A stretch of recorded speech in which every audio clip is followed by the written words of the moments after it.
अस्सलाम वालेकुम। उम्मीद है आप खैरियत से होंगे। तो आज का जो टॉपिक है वो सेलुलर रिस्पायरेशन का सेकेंड स्टेज है और पायरुवेट ऑक्सीडेशन।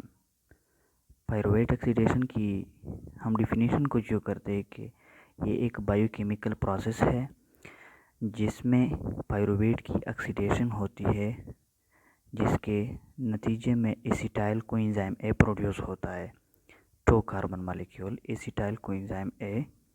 और पायरुवेट ऑक्सीडेशन कहाँ पे होता है?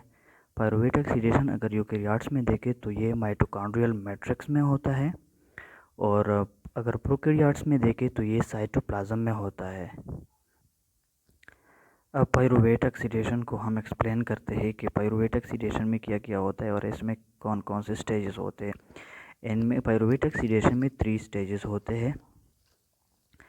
पहले स्टेप में क्या होता है? पहले स्टेप में ये जो पायरुवेट मॉलिक्यूल होता है इसकी डीकार्बोक्सिलेशन होती है। डीकार्बोक्सिलेशन का मतलब इससे कार्बोजाइल ग्रुप ये जो पहला है ये कार्बोजाइल ग्रुप है। इस कार्बोजाइल ग्रुप की क्या होती है? रिमूवल होती है, तो इस वजह से इसको हम कहते हैं डीकार्बोक्सिलेशन। तो इसकी डीकार्बोक्सिलेशन होती है तो ये किस सूरत में रिलीज़ होता है? कार्बन डाइऑक्साइड की सूरत में ये रिलीज़ होता है। तो ये जो बाकी बचता है तो इसको हम कहते हैं एसिटाइल ग्रुप कहते हैं। तो ये जो बाकी रहता है ये तो रिलीज़ हो गया। इसकी पैर दूसरे स्टेप में क्या होता है? इसकी ऑक्सीडेशन होती है। तो जब इसकी ऑक्सीडेशन होती है, ऑक्सीडेशन को जब हम डिफ़ाइन करते हैं तो ऑक्सीडेशन रिमूवल ऑफ इलेक्ट्रॉन्स या एडिशन ऑफ ऑक्सीजन। तो इस सूरत में क्या होता है? रिमूवल ऑफ इलेक्ट्रॉन्स होते हैं।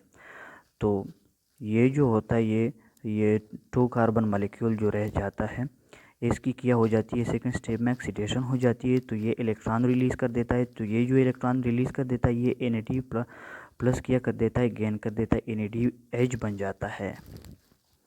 और ये जो बाकी 2 कार्बन मॉलिक्यूल रह जाता है तो इसमें क्या हो जाता है? इसके साथ कोएंजाइम अटैच हो जाता है। कोएंजाइम ए अटैच हो जाता है। कोएंजाइम ए असल में क्या होता है? ये ऑर्गेनिक मॉलिक्यूल होता है और विटामिन B5 से डिराइव होता है। अब ये एसिटाइल ग्रुप के साथ अटैच हो जाता है तो ये क्या बना देता है? Acetyl coenzyme A. अब ये एसिटाइल कोएंजाइम ए क्या होता है? 2 कार्बन मॉलिक्यूल होता है, 1 2। इसमें 2 कार्बन होते हैं तो इस वजह से ये 2 कार्बन कंपाउंड होता है। ये 2 कार्बन कंपाउंड होता है। तो इसी तरीके से पायरुवेट जो होता है ये 3 कार्बन मॉलिक्यूल होता है। तो इसी तरीके से क्या हो जाता है? इससे एक कार्बन क्या होता है? रिलीज़ होता है। तो ये तो हमने देखा कि इसमें से एक कार्बन डाइऑक्साइड रिलीज़ होता है और एक NADH की प्रोड्यूस होता है। NAD प्लस की रिडक्शन होती है सिर्फ एक की, और एक एसिटाइल कोएंजाइम ए बनता है। अब अगर हम देखें, अगर हम इसको समराइज़ कर लें, अगर एक ग्लूकोज के लिए देखें, एक ग्लूकोज के लिए, तो एक ग्लूकोज के नतीजे में ग्लाइकोलाइसिस के नतीजे में एक ग्लूकोज से 2 पायरुवेट बनते हैं। तो एक पायरुवेट से ये बन जाएंगे तो 2 पायरुवेट से डबल हो जाएंगे। तो डबल हो जाएंगे किस तरह के? पहले एक मॉलिक्यूल बनता, एक पायरुवेट की ऑक्सीडेशन से एक मॉलिक्यूल बनता है तो इसमें 2 बन जाएंगे, 2 एसिटाइल कोएंजाइम ए बन जाएंगे और 2 कार्बन डाइऑक्साइड भी बन जाएंगे और 2 NADH भी प्रोड्यूस होंगे।